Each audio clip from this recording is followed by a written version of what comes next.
Info TV, Jakarta, Majelis Rakyat Papua (MRP) yang menolak pemekaran wilayah alias Daerah Otonomi Baru atau DOB Papua bertemu dengan Menteri Dalam Negeri Tito Karnavian. Dalam pertemuan, MRP memberikan 12 keputusan Majelis Budaya untuk tahun-tahun 2021 sampai tahun 2022 kepada Tito. Keputusan tersebut meliputi larangan jual beli tanah ulayar, hingga perlunya hak-hak politik perempuan asli Papua. Keputusan MRP ini dinilai sangat penting untuk mendukung hak-hak ekonomi, sosial, dan budaya masyarakat orang asli Papua. Keputusan MRP melarang jual beli tanah ulayar dan moratorium sumber daya alam selaras dengan penelitian Amnesty tentang tambang emas di Papua, kata Direktur Amnesty Internasional Indonesia Usman Hamid yang ikut dalam pertemuan di Komplek Widya Chandra, Jakarta Selatan, Selasa, tanggal 2 Agustus tahun 2022. Kita harus hentikan kekerasan dan pelanggaran HAM terkait dan kontra atas DOB maupun konflik sumber daya alam, kata dia. Sebelumnya, DPR sudah mengesahkan RUU DOB Papua yang mengatur pembentukan 3 provinsi baru, mulai dari Papua Pegunungan, Papua Tengah, dan Papua Selatan. Lalu pada tanggal 25 Juli Jokowi resmi menekan 3 UU yang menetapkan pembentukan ketiga provinsi baru ini.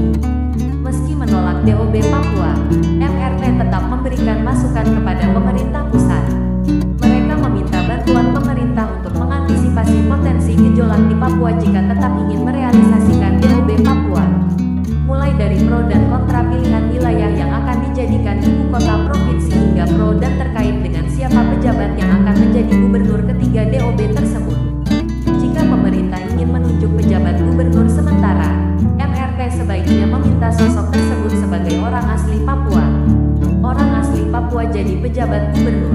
Wakil Ketua IMRP Julius Mulaid berharap Tito menunjuk orang asli Papua sebagai pejabat gubernur sementara agar tetap sesuai dengan semangat otonomi khusus, termasuk sesuai dengan kebijakan afirmatif negara terhadap hak-hak orang asli Papua. Jika ditunjuk dari luar Papua, Yul menilai langkah itu dapat semakin mengurangi rasa kepemilikan orang asli Papua atas kebijakan DOB yang masih menuai pro dan kontra hingga kini. Kami di bawah ini merasakan langsung gejolak masyarakat di level bawah. Mohon perhatian serius pemerintah pusat, kata Yul. Sementara, Ketua MRP Timotius Murib menegaskan, pihaknya masih menanti putusan Mahkamah Konstitusi MK terkait uji materi UU Otonomi Khusus bagi Provinsi Papua. Kami tentu masih menanti dan berharap MK mengabulkan permohonan kami, setidaknya sebagian dari permohonan kami, kata dia. Tetapi, ia juga sadar bahwa terus berjalannya kebijakan pembentukan DOB membuat MRP harus mengambil langkah proaktif.